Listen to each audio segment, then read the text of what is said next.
Hey there, you're listening to The Mighty Mommy with some quick and dirty tips for practical parenting. My daughter used to be a biter.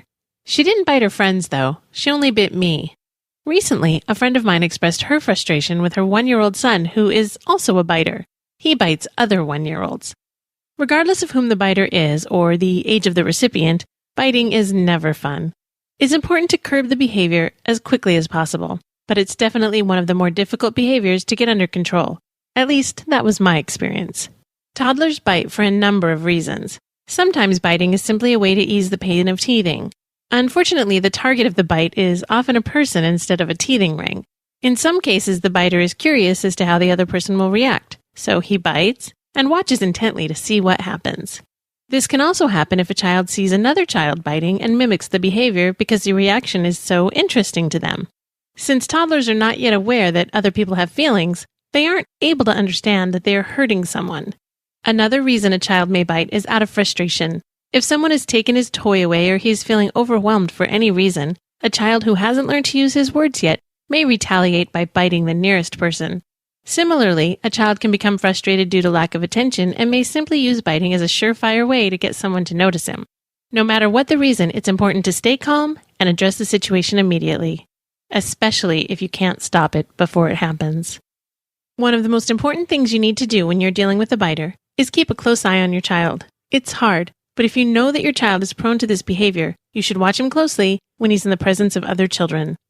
If you do miss a moment and biting occurs, some experts recommend removing the child from the situation immediately.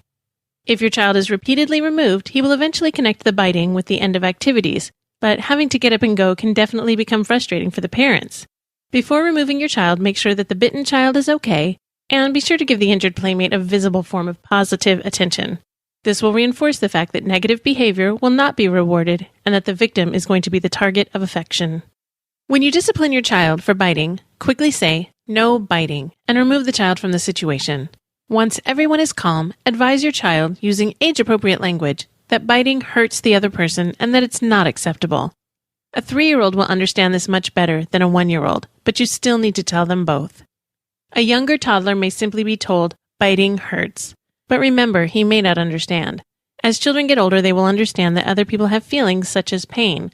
If you do have an older toddler who has bitten someone, I recommend that you have your child apologize for his actions. Another thing you can do to help stop the biting before it happens is to make sure that there are plenty of toys to go around. Have more than one of the popular toys if necessary. Make sure the toys are age-appropriate. Frustration can arise when a child finds a toy too difficult to understand. When you see your child heading toward another child or even observing another child in a "he looks kind of yummy" way, try to intercept your child and engage them in a toy or other no-contact activity. You can also keep teething rings on hand and offer these to your child as an alternative when you see your child is ready to chomp down on their friends. Finally, when you are planning playdates, consider scheduling them for shorter periods of time. Let the kids play together for about 15 minutes, then separate them for a bit. Giving your child a break will help alleviate frustration if he's adjusting to being around other children. Also, keeping the playtime short will give you a break from having to hover over your little one to make sure he's not biting anyone. Most children do grow out of it with consistent parenting. If you are having a very difficult time with your child's biting habit, please be sure to discuss your concerns with your pediatrician. That's it for now. Thank you for listening. You can find a transcript of this show at quickanddirtytips.com.